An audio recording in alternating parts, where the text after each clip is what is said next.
राजद के 75 में से 21 विधायक अब पार्टी नेतृत्व के निशाने पर हैं। बीते लोकसभा चुनाव के दौरान इन 21 विधायकों के इलाके में पार्टी को विपक्षी कैंडिडेट के मुकाबले कम वोट मिले हैं। मतलब कि इन इलाकों में विधायक राजद के हैं, लेकिन ज्यादा वोट एनडीए कैंडिडेट को मिले हैं। राजद को लग रहा है कि जहां हमारे विधायक है वहां पर बेहतर वोट आने चाहिए थे। अगर वहां बेहतर वोट नहीं आए हैं तो इसका मतलब है कि राजद विधायक ने ठीक से काम नहीं किया है। टिकट बंटवारे पर नेतृत्व खुद को बहुत कसूरवार नहीं मान रहा है। बीते 20 जून को पटना में राजद की समीक्षा बैठक हुई थी। इसमें खुद नेता प्रतिपक्ष तेजस्वी यादव ने इन 21 विधायकों को सख्त चेतावनी दी है। 2 महीने की मोहलत भी दी गई है कि परफॉर्मेंस को सुधार लीजिए, नहीं तो आने वाले विधानसभा चुनाव में टिकट भी काटा जा सकता है। कुछ बेसिक फैक्ट्स की ओर बात करें तो कुछ इस प्रकार से है। 2020 विधानसभा चुनाव में राजद के 75 विधायक जीते थे। इनमें से 5 अब पाला बदलकर एनडीए के पक्ष में चले गए हैं।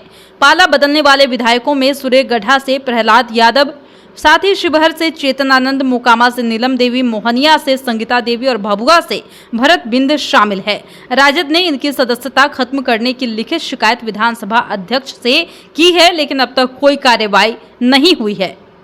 2024 के लोकसभा चुनाव में राजद को 26 सीटें मिली थी। इनमें से 3 सीटें राजद ने मुकेश सहनी की पार्टी वीआईपी को दे दी।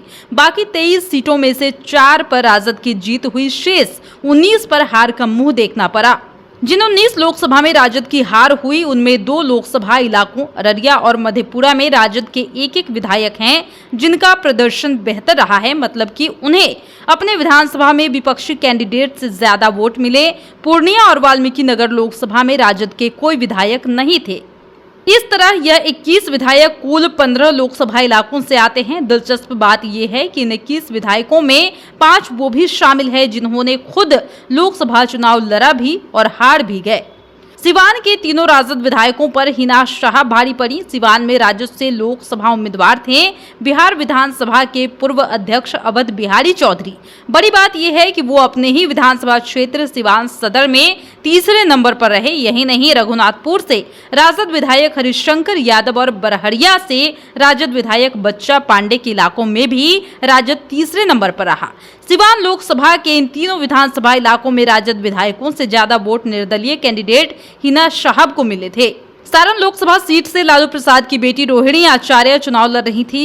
वहां पर 4 विधानसभा मढ़ौरा, गरखा, परसा और सोनपुर में राजद के विधायक है, लेकिन मढ़ौरा में राजद को भाजपा से मढ़ौरा में राजद के विधायक और पूर्व मंत्री जितेंद्र राय के रहते ऐसा हुआ। इसी तरह गया में कुमार सर्वजीत लोकसभा का चुनाव लड़ रहे थे, लेकिन उन्हें अपने क्षेत्र बोध गया में ही कम वोट मिले। दरभंगा ग्रामीण में राजद के वरिष्ठ नेता और पूर्व मंत्री रहे विधायक ललित यादव राजद को नहीं जिता पाए। ललित यादव खुद दरभंगा लोकसभा का चुनाव लड़े थे और मधेपुरा के सिंहेश्वर से राजद विधायक चंद्रहास चौपाल भी सुपौल से राजद के टिकट पर लोकसभा लड़े, पर खुद के विधानसभा में ही पिछड़ गए।